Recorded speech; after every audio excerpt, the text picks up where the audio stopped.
Hello viewers, నేను Rohan. Welcome to social post.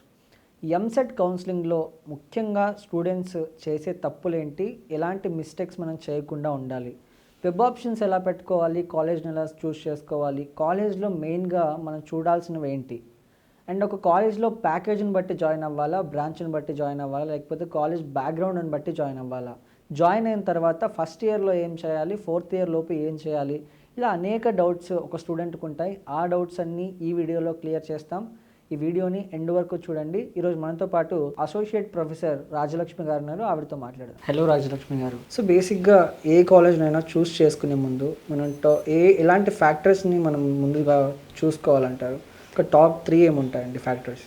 So hi అందరికీ, అందరి పేరెంట్స్కి నమస్కారం. First major factor is that మీరు మీ కెరియర్లో మీరు ఏం అవ్వాలనుకుంటున్నారు.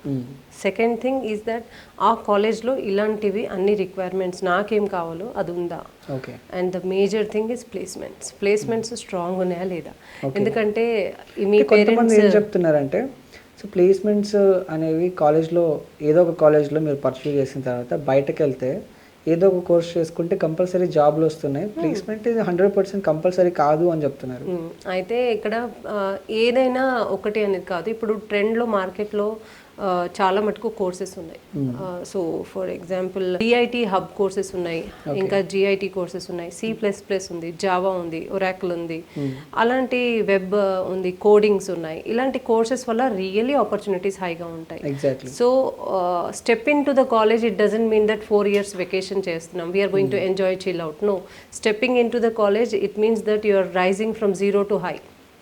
సో అలాంటప్పుడు మీరు ఎలాంటి కోర్సెస్ని సెలెక్ట్ చేసుకుంటున్నారు.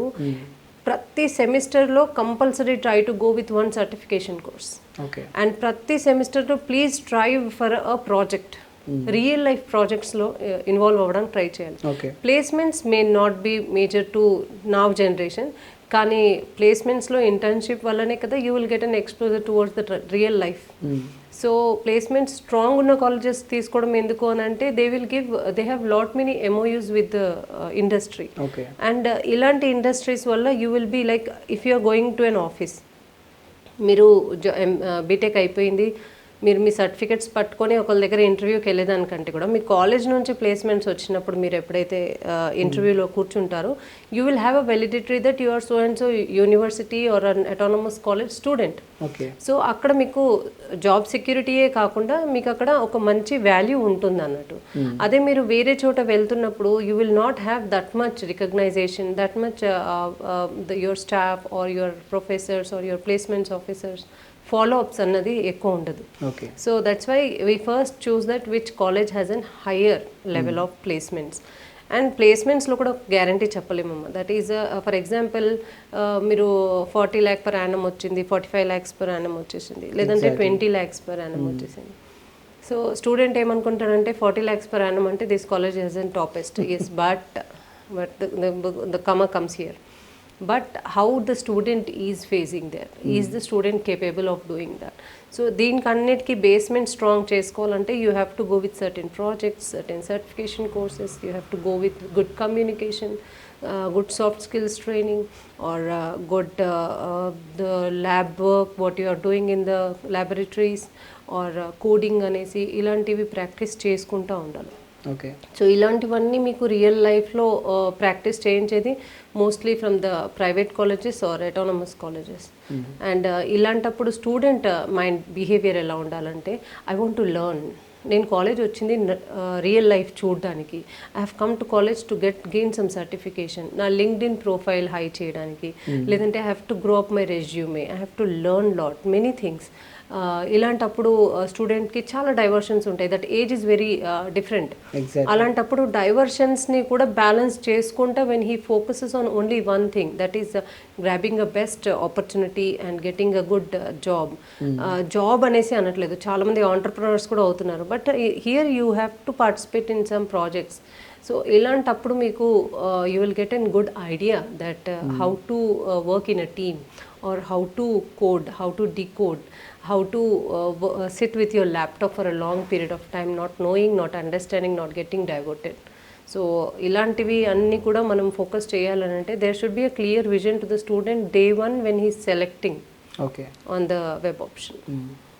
సో ప్లేస్మెంట్స్ మెయిన్ అని చెప్తున్నారు కానీ ఆ స్టాటిస్టిక్స్ ఏవైతే ఉంటాయో ప్లేస్మెంట్స్ వీళ్ళు నిజంగానే ప్రొవైడ్ చేస్తున్నారు. నవేడేస్ లైక్ ఎలా అంటే ఎవ్రీ వన్ సేయింగ్ ఈజ్ ఇక్కడ ఇంత ప్యాకేజ్ వచ్చింది, 100% ప్లేస్మెంట్ గ్యారంటీ, ప్లేస్మెంట్స్ అసిస్టెన్స్, ఇలా రకరకాలు చెప్తూ ఉంటారు. మనం అది ఎలా నిజమా కాదా అని ఎలా తెలుసుకోవాలి, ఎలా వెరిఫై చేసుకోవాలండి? So every student when he gets placed into the college already a student the complete detail and offer letter అన్నది మోస్ట్లీ చాలా కాలేజెస్ హైడ్ చేస్తుండొచ్చు, బట్ చాలా కాలేజెస్ దాన్ని పెడతారు. ఓకే. అయితే చూడండి, 2 sides నుంచి మనం ఆలోచించాలి. ఒకటి, కాలేజ్ అయితే ప్లేస్మెంట్స్ ఇచ్చేసింది, కానీ స్టూడెంట్ అక్కడ రెడీగా ఉన్నాడా చేయడానికి, that is the question. But ఇక్కడ ఏమవుతుందంటే పెద్ద పెద్ద ఆర్గనైజేషన్స్లో పిల్లలకి మంచి పోస్ట్ వచ్చినా they are not ready to work or they are not interested to go with in 2nd or 3rd day. దీనికి ప్రాబ్లం ఎక్కడవుతుంది అనేసి చాలా మేము కూడా మీటింగ్స్లో కూర్చొని why the student is not willing to work అనేసి ఆలోచించాక I also had been in to that keen ఏంటి పరిస్థితి అనేసి అంటే the reason is the student is not good in communication somewhere. He is very good at writing, he is very good at reading, he is very good at his work, but not good at communication. So communication gap వల్ల కూడా చాలా మంది students జాబ్స్ని వదిలేస్తున్నారు.